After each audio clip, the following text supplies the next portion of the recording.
Eh oui, la santé, c'est important. Bonjour Richard, merci Bonjour. d'être avec nous. Julia nous a rejoint également sur votre plateau télé. Elle nous parlera théâtre dans un instant.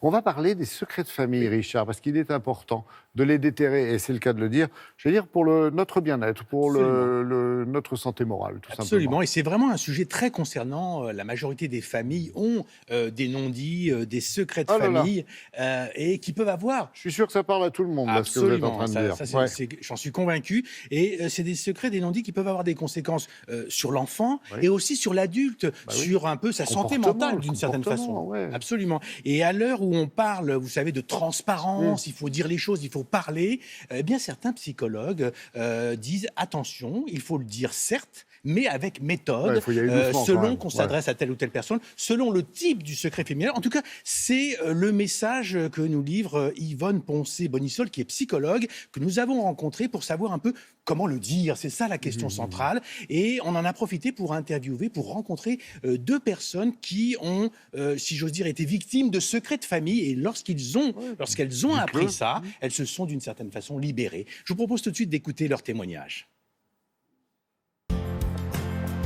Daphné, mère de 2 enfants, a vécu un secret de famille. Sa mère, aujourd'hui décédée, a fait plusieurs tentatives de suicide, dont la première qu'on lui a longtemps cachée.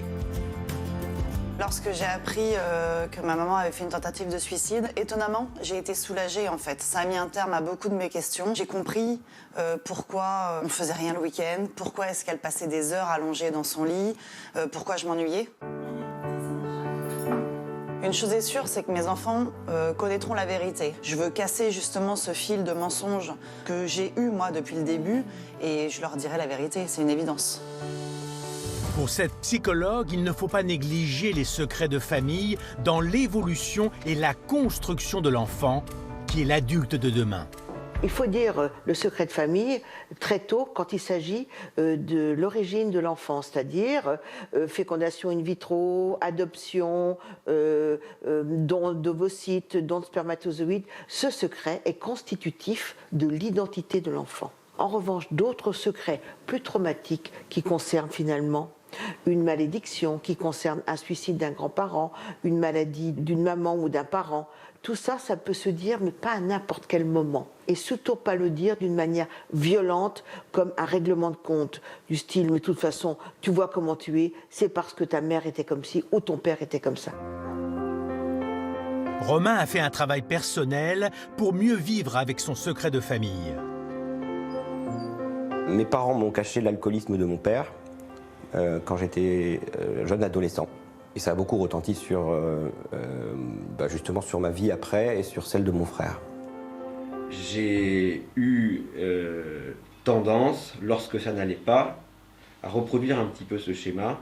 Une fois qu'on arrive à décrypter tous ces non-dits et ses conséquences, Romain va aller nettement mieux et il n'est plus envahi par une forme de culpabilité et surtout par cette tentation d'être dans la répétition du comportement paternel. Le travail que j'ai fait pour me libérer des conséquences de ce secret de famille, c'est un travail de psychothérapie. Et puis tout simplement aussi apprendre un peu seul à accepter ce qui s'est passé.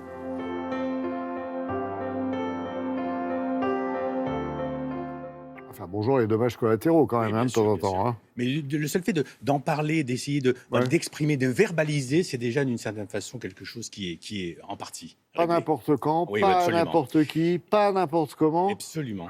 Lourde responsabilité. Oui, c'est une méthode, mais c'est l'occasion. Et puis, il y a des choses, en tout cas, ce que disent les psychologues, il y a des choses qu'il ne faut pas dire. Hein. Il ne faut pas confondre secret et jardin secret. C'est-à-dire qu'il y a des fantasmes, il y a des choses qu'on ne dit pas ou qu'on cache. Mais de manière générale, c'est la méthode. C'est-à-dire qu'il faut essayer de débloquer la situation de façon à ce que les gens vivent mieux et ne se sentent pas coupables d'une certaine façon. C'est en tout cas le témoignage que l'on a vu. Si vous voulez en savoir plus, sachez que cette psychologue, Yvonne Poncé-Bonissol, a écrit un livre, Secret de famille, préfacé par Laurence Boccolini, justement, sur ces questions-là. Et c'est vraiment un livre passionnant parce qu'on est tous concernés, Laurent, par ces questions-là, par ces sujets-là. Et c'est l'occasion d'aborder ça.